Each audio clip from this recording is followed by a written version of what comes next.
Good noon my dear students, how are you all? Welcome back to shaping minds Vinu. हम कर रहे थे people development and environment का UGC NET paper 1 का preparation.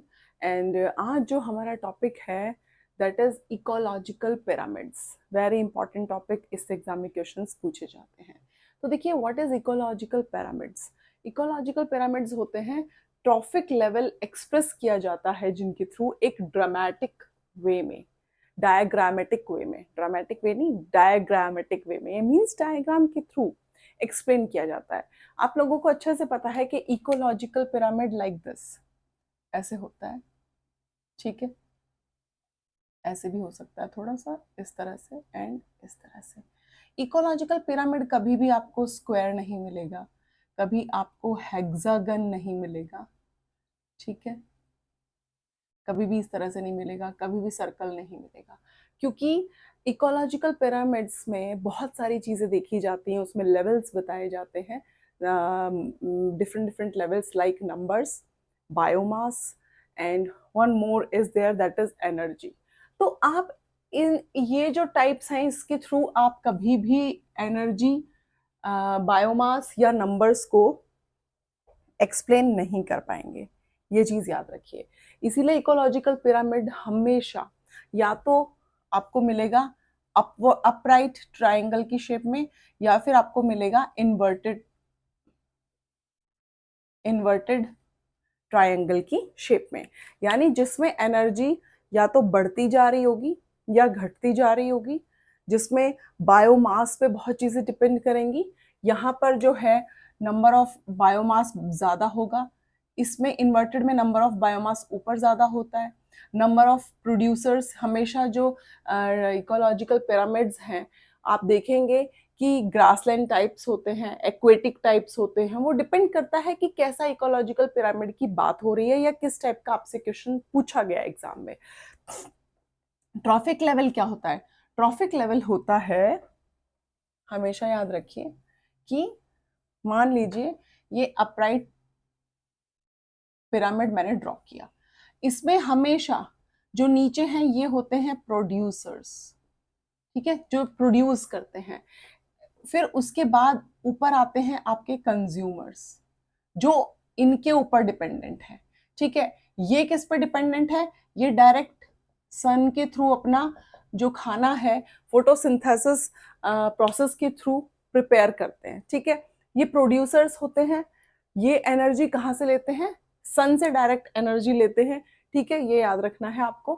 तो मैंने क्या बताया आपको, हमेशा ये ट्रॉफिक लेवल क्या होता है कि किस तरह का लेवल बढ़ता जा रहा है। एनर्जी नीचे सबसे ज्यादा है इस अपराइट में, या ऊपर सबसे ज्यादा है? हमेशा अपराइट जो पिरामिड होगा उसमें जो एनर्जी है, सबसे ज्यादा एनर्जी यहाँ पर होती है एंड सबसे कम एनर्जी यहाँ पर होती है, ठीक है। नीचे प्रोड्यूसर्स होते हैं, फिर उसके बाद कंज्यूमर्स होते हैं, उन कंज्यूमर्स के ऊपर भी होते हैं जो उनके ऊपर डिपेंडेंट होते हैं, जैसे हर्बीवोर्स, कार्निवोर्स। आप देखेंगे प्रोड्यूसर्स में हमेशा क्या आते हैं? प्लांट्स आते हैं, ठीक है, जो चीजों को ग्रो करते हैं, खुद अपना खाना बनाते हैं।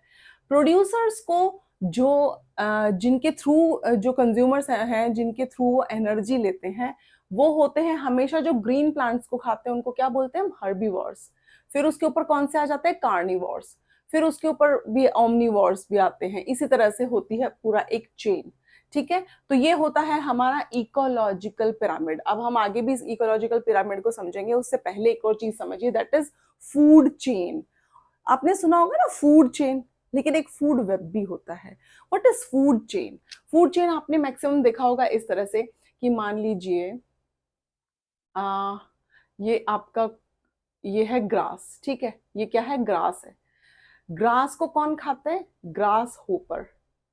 ग्रास होपर जो है वो खाता है ग्रास को, यानी वो ग्रास के ऊपर डिपेंडेंट है। देन उसके बाद आपका क्या आ जाता है, मैं ड्रॉ नहीं कर पाऊंगी, आपका आ जाएगा फ्रॉग, ठीक है। ग्रास होपर को कौन खाता है? फ्रॉग खाता है। फ्रॉग को फिर कौन खाता है? स्नेक खाता है। स्नेक को फिर कौन खाएगा? स्नेक को खाएगा ईगल, ठीक है, या वर्चिल भी बोलते हैं, ईगल खाएगा। ईगल को एंड में कौन डिकम्पोज कर देगा? माइक्रो ऑर्गेनिजम्स होते हैं, वो ईगल को डिकम्पोज कर देते हैं। तो ये है हमारा फूड चेन। इसमें लेकिन क्या है, ऑप्शन बहुत लिमिटेड होता है कि जो ग्रास है, ग्रीन प्लांट्स हैं, उसको ग्रास होपर खाएगा, ग्रास होपर को मेंढक खा लेगा, फिर मेंढक को स्नेक खाएगा, स्नेक को कौन खाएगा? ईगल खाएगा। ईगल जब डेड हो जाएगा तो उसको माइक्रो ऑर्गेनिजम्स, मैंने आपको बताया था ना कि डेट्रिटस जो होते हैं ऑर्गेनिजम्स, वो खाते हैं। यानी बहुत स्मॉल ऑर्गेनिज्म जो खुद ही किसी सड़ी गली जो डेड बॉडी होती है उसमें अपने आप जन्म ले लेते हैं और उसको डिकम्पोज कर देते हैं। एक तो ये होता है फूड चेन। लेकिन ये जो फूड चेन है, आपने हमेशा देखा होगा कि ये वाला फूड चेन बहुत ही, हम कह सकते हैं, इससे प्रॉब्लम्स क्रिएट होती है, क्योंकि एक ही ऑप्शन है, एक ही तरह का ऑप्शन नजर आता है। लेकिन very important is food web. Food web में क्या होता है? फूड वेब में आप देखेंगे, मान लीजिए ग्रास है, ठीक है, ये ग्रास है, फिर इसको कौन खा रहा है? कोई भी, मान लीजिए अगेन ग्रास होपर खा रहा है, ठीक है, फिर ग्रास होपर को कौन खा रहा है? फ्रॉग खा रहा है।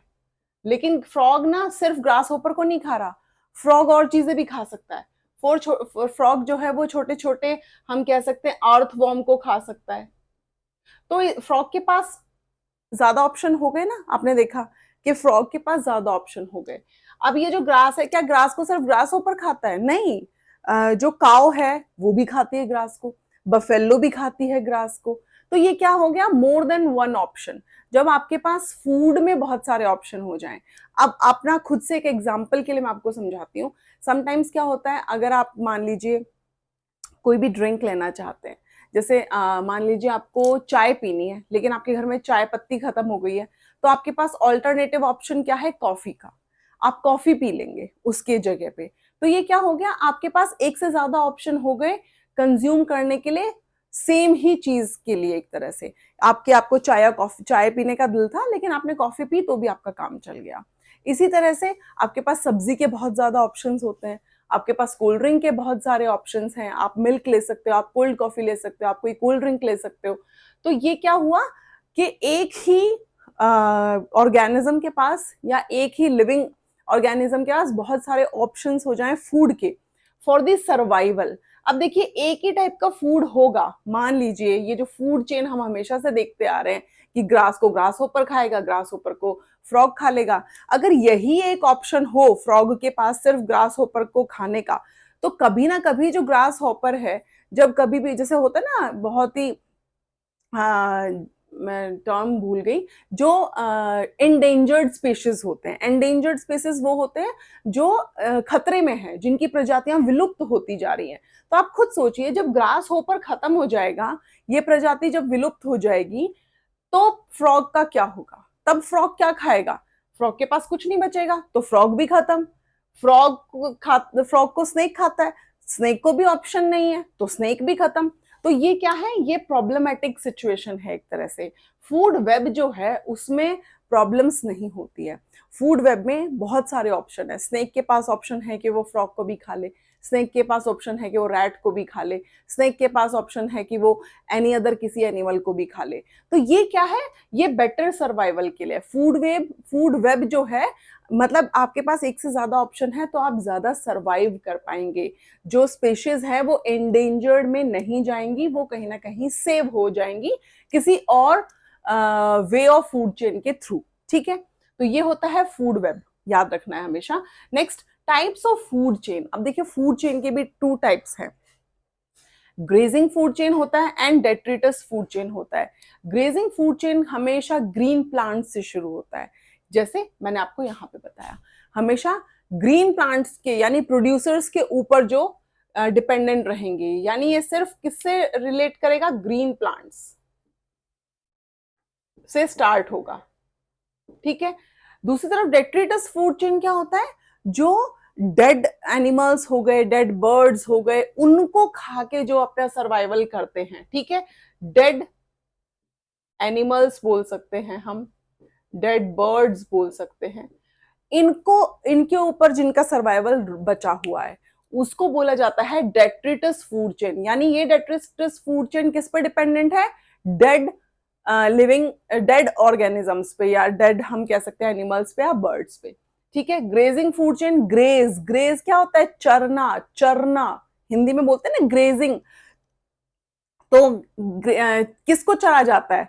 चारे को ही तो चरा जाता है ना, मतलब ग्रीन ग्रास को, पेड़ को, यही सब चीजें तो होती हैं, पत्तियां। ठीक है, दैट इज ग्रेजिंग, यानी ग्रीन प्लांट से रिलेटेड है।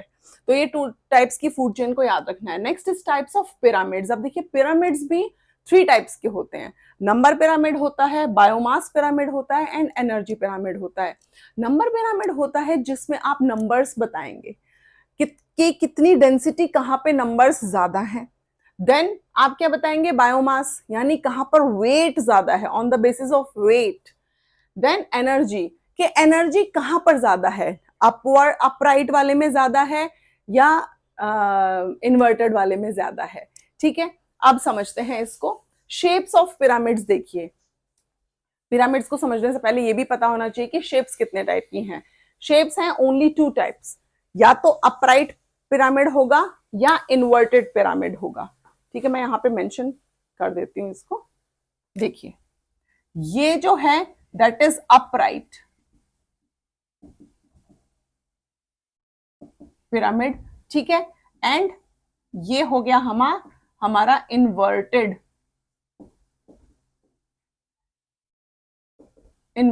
पिरामिड। ठीक है, जो उल्टा है, अपराइट का बिल्कुल उल्टा। इन्वर्टेड में क्या हो गया? अपसाइड, अपराइट में क्या हो गया? अपसाइड डाउन हो गई इन्वर्टेड की। अब देखिए नंबर पिरामिड क्या है, इसको समझते हैं। नंबर पिरामिड जो है वो ग्रासलैंड जो है उसको, उसके थ्रू हम समझ सकते हैं। अब ग्रासलैंड कैसे? अब देखिए इसको समझिए अच्छे से। ये जो ग्रासलैंड यानी नंबर पिरामिड है, जब आप देखेंगे ये बन गया हमारा पिरामिड। आप यहाँ पे क्या है? यहाँ पे पूरा हमारा ग्रास है, धरती है। तो यहाँ पे नंबर ऑफ आप देखेंगे पक्षी ज्यादा, ग्रास धरती पे एनिमल्स ज्यादा होंगे। ठीक है, फिर उसके बाद और क्या होगा? आप देखेंगे कि बहुत सारे पेड़ पौधे यहीं पर ज्यादा होते हैं ना, इसीलिए ग्रास पिरामिड जो है, ग्रासलैंड पिरामिड, उसमें नंबर ऑफ जो कह सकते हैं हम नंबर्स कहां पर ज्यादा है, क्योंकि यहीं पे नीचे ही क्या है? नीचे ही एनिमल्स हैं, नीचे ही बर्ड है, नीचे ही ग्रास है, प्लांट्स हैं, फॉरेस्ट है पूरा, तो सब कुछ नीचे की तरफ है। तो मैक्सिमम नंबर्स कहाँ हैं? आप क्या अब आपने कभी देखा है क्या कुत्ते बिल्ली को उड़ते हुए? ऊपर तो नहीं जा सकते ना, वो जमीन पे ही रहेंगे। तो ये क्या हुआ? यहाँ पे नंबर्स ज्यादा हैं, यहाँ पर ज्यादा रहते हैं जमीन पे, सरफेस पे। और ऊपर आप देखेंगे तो ऊपर मैक्सिमम हाइट पे जब आप देखेंगे तो ईगल है ना, ये सब मैक्सिमम हाइट पे ऊपर की तरफ जा सकते हैं, बट लेकिन ज्यादातर क्या है? नीचे है। तो ग्रासलैंड पिरामिड हमेशा अपराइट होता है, ये याद रखना है। ग्रासलैंड पिरामिड अपराइट होता है, और इसमें नंबर्स कहां पर ज्यादा होते हैं? बिल्कुल डाउन में, सरफेस में। ठीक है, यहाँ पे क्या ज्यादा होते हैं? यहाँ पर होते हैं प्रोड्यूसर्स ज्यादा। ऊपर तो आप जैसे जैसे जाते जाएंगे, आप एक बात बताइए, सबसे ऊपर क्या होता है? शेर होता है ना। जंगल में की हम जब बात करते हैं, एक चीज और ध्यान रखिएगा, जब हम पीपल डेवलपमेंट एनवायरनमेंट पढ़ रहे हैं, जो हम एनवायरनमेंट की क्लास ले रहे हैं, इसमें इंसानों का इतना इंपॉर्टेंट रोल नहीं है जितना पेड़ पौधों का, पशु पक्षियों का है। आपने देखा है ना, हमेशा गवर्नमेंट स्कीम लेकर आती है, व्हाइट टाइगर को सेव करना है, कैंगैरू को सेव करना है, ये स्नेक गुम होता जा रहा है, विलुप्त हो रही है प्रजाति, इसको बचा के रखना है। आप देखते हैं कि जो छोटी छोटी चिड़िया पहले आती थी ना, ग्रे से कलर की, हर हर जगह आप हमें नजर आती थी, अब वो चिड़िया हमें नजर ही नहीं आती, बिकॉज ऑफ द रेज। ठीक है, जो रेडियो फ्रिक्वेंसीज हैं उसकी वजह से वो प्रजाति विलुप्त होती जा रही है। तो उसको बचा के रखने के लिए, तो क्या कभी ऐसा कोई स्कीम आया कि इंसानों को बचा लो? नहीं, क्योंकि हमारा सर्वाइवल हम अलग अलग वे ढूंढ सकते हैं, लेकिन ये जो बेजुबान जानवर है ना, ये नहीं ढूंढ सकते, इनके लिए हमें ही काम करना पड़ेगा। तो इसलिए हमेशा याद रखिए कि प्रोड्यूसर्स ऊपर देखिए, सबसे क्या प्रोड्यूसर्स यानी मैक्सिमम जो हर्बीवोर्स होते हैं, जो पेड़ पौधे खाते हैं, उनके ऊपर रहते हैं जो कंज्यूमर्स। फिर उसके बाद आते हैं कॉर्निवोर्स, और उसके बाद वो आते हैं जो आपका क्या, शेर, शेर जंगल में एक ही होता है ना, तो वो क्या है, ऊपर की तरफ बिल्कुल कम। इस तरह से इसको समझ सकते हैं। Next is forest inverted pyramid होता है, नंबर में अगर पूछा जाए तो फॉरेस्ट पिरामिड याद रखना है। इसको याद रखने का एक और तरीका मैं आप लोगों को बताती हूँ। आप लोगों ने ऐसे देखा होगा ना कि ट्री कैसे होते हैं, ये ट्रीज ऐसे होते हैं ना, या मैं ड्राइंग में बहुत गंदी हूँ, प्लीज ऐसे याद रखिए इसको, ये ट्रीज हैं। अब आप देखिए यहाँ पे क्या है, यहाँ पे कम है, नंबर ऑफ ट्रीज कम है, लेकिन आप ऊपर इनका वो देखेंगे तो ये वाइड एरिया में फैले होते हैं, उनके ऊपर जो है वो पक्षी वगैरह ऊपर की तरफ रहते हैं। तो ये क्या हो गया, फॉरेस्ट इन्वर्टेड नंबर पिरामिड। इसमें नीचे की तरफ इतना वो नहीं होता जितना ऊपर की तरफ होगा। आपने देखा होगा ना, चील, गिद्ध, ये सब ऊपर की तरफ आपको मिलेंगे। इस तरह से इसे याद रखिए, पेड़ नीचे से पतला, ऊपर से बड़ा, यानी फॉरेस्ट की बात हो रही है। तो फॉरेस्ट का पिरामिड हमेशा इन्वर्टेड होगा, नंबर्स में नीचे की तरफ कम, ऊपर की तरफ ज्यादा। Next is biomass pyramid. देखिए बायोमास डिपेंड करता है कंप्लीटली वेट के ऊपर कि कहां पर वेट ज्यादा है। Biomass pyramid also of two types, upward upright भी है एंड इन्वर्टेड भी है। अपराइट में कैसे हम समझेंगे, ग्रासलैंड अगेन, कि नीचे ग्रास में वेट ज्यादा है ना, ज्यादा पशु पक्षी ग्रास पे हैं, बड़े से बड़े हाथी आपने देखे होंगे, ये सब कहां पर हैं, ये ग्रास पे आपको देखने के लिए मिलेंगे, यानी लैंड पे आपको देखने के लिए मिलेंगे। तो ये ज्यादा वेट कहां पर हुआ, क्या आसमान में ज्यादा वेट है, हाथी क्या उड़ के ऊपर जा रहा है, नहीं ना, नीचे ही वेट ज्यादा है। तो ये हुआ बायोमास का पिरामिड, अपराइट में नीचे बेस में हमेशा हमेशा क्या होगा, वेट ज्यादा होगा। इस तरह से क्वेश्चन पूछे जाते हैं कि आप ये बताइए बायोमास में अगर अपराइट पिरामिड है तो उसमें वेट कहाँ ज्यादा होगा, टॉप की में या डाउन में, तो हमेशा डाउन में होगा। ठीक है। Next is measured in gram meter per second. हमेशा जो बायोमास है वो कैसे मेजर किया जाता है, ये भी क्वेश्चन आ सकता है कि ग्राम मीटर पर स्क्वायर में, मीटर पर स्क्वायर, ग्राम पर मीटर स्क्वायर, ग्राम पर मीटर स्क्वायर में इसको मेजर किया जाता है। अब समझिए बायोमास का दूसरा यानी इन्वर्टेड, एक्वेटिक में इन्वर्टेड होता है। अब आप देखिए समुद्र में जब आप जाते हैं, अब मैं इसको ऐसे एक्सप्लेन करती हूँ। देखिए मान लीजिए ये है समुद्र, ऐसा शेप होता है ना समुद्र का, इसी तरह से होता है ना, ये हमारा पूरा समुद्र है, ठीक है, इस तरह से होगा। अब आप इस चीज को ये समझिए, जो समुद्र है ऊपर की तरफ आपको नीचे में क्या होंगी, बहुत छोटी छोटी मछलियां होती है नीचे, ठीक है, मछली ऐसे, ठीक है, बहुत नीचे क्या होंगी, बहुत छोटी छोटी मछली होंगी।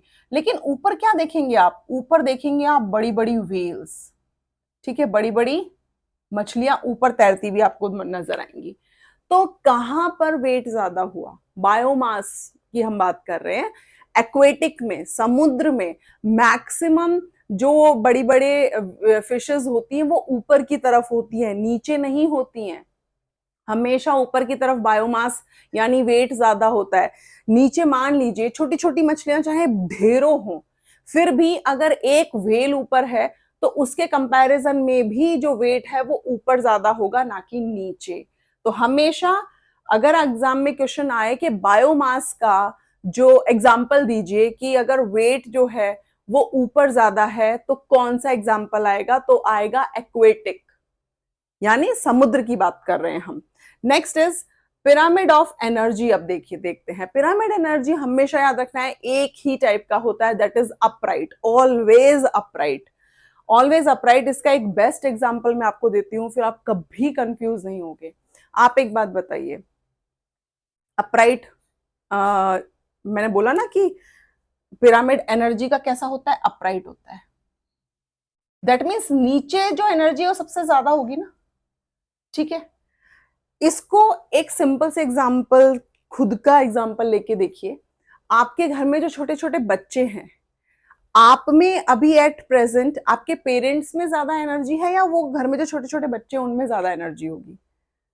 ऑब्वियसली बच्चों में एनर्जी ज्यादा है।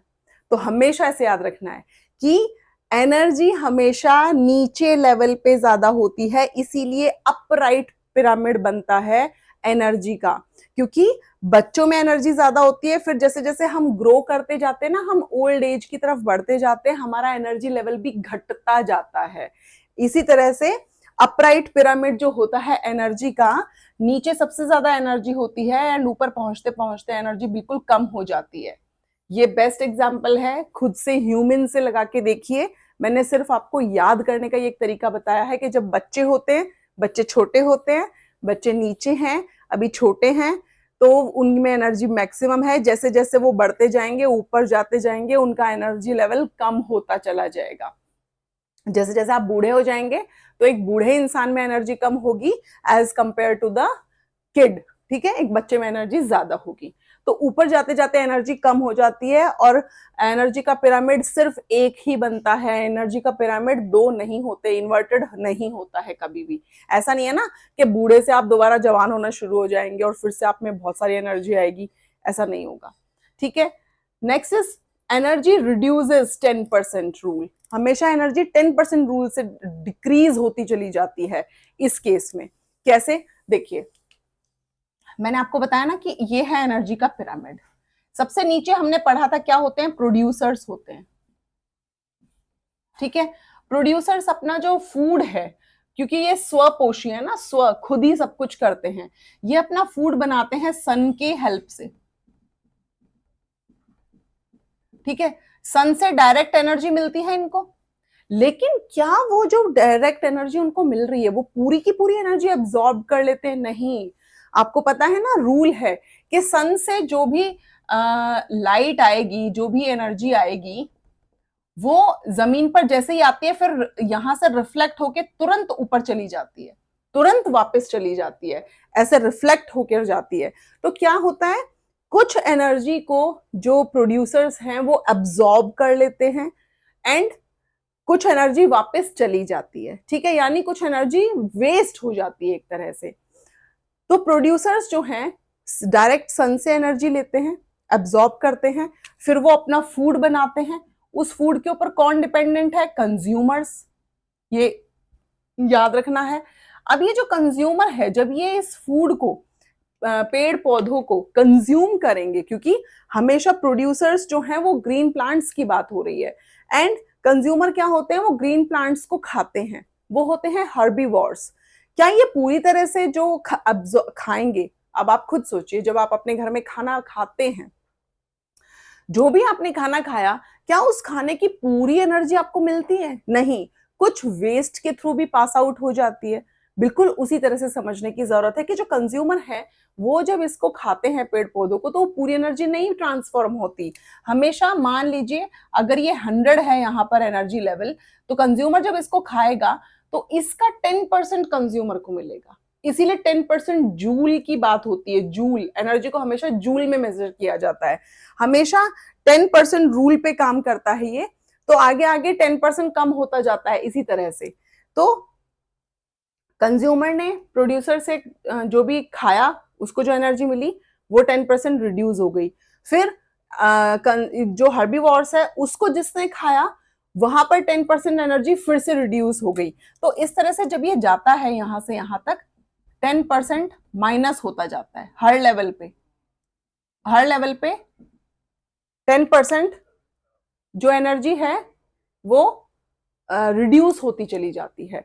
इसी को बोला जाता है एनर्जी पिरामिड। और एनर्जी किस तरह से ट्रांसफर होती है? 10% रिड्यूस होते होते। नेक्स्ट इज जो पिरामिड ऑफ एनर्जी है, इस ये जो पिरामिड ऑफ एनर्जी है, इस कॉन्सेप्ट को दिया था रेमंड लिंडमैन ने। ये नाम याद रखना है कि पिरामिड ऑफ एनर्जी की बात करते हैं Raymond Lindeman. I hope my dear students, my dear friends, आप लोगों को आज ये कॉन्सेप्ट अच्छे से समझ में आया होगा। मैंने पूरी कोशिश की, लेकिन फिर भी कहीं अगर कुछ भी प्रॉब्लम है तो आप बेझिझक, you are free to ask any question. बिल्कुल फील फ्री, एकदम फ्री फील कीजिए कि आप मुझसे कोई भी क्वेश्चन पूछ सकते हैं, कोई इश्यू नहीं है, कोई प्रॉब्लम नहीं है। बट उसके बदले में एक ही चीज मैं आप लोगों से बोलती हूँ कि प्लीज एक छोटा सा लाइक अपने और साथ में अपने फ्रेंड्स के साथ मेरे चैनल को शेयर कर दिया करो, और साथ में सब्सक्राइब भी कर दिया करो। जो भी देखते हैं समझ में आता है, तो आप इतना मुझे कॉपरेट, इतना मुझे मोटिवेट तो कर ही सकते हैं। Thank you so much, bye bye and take care.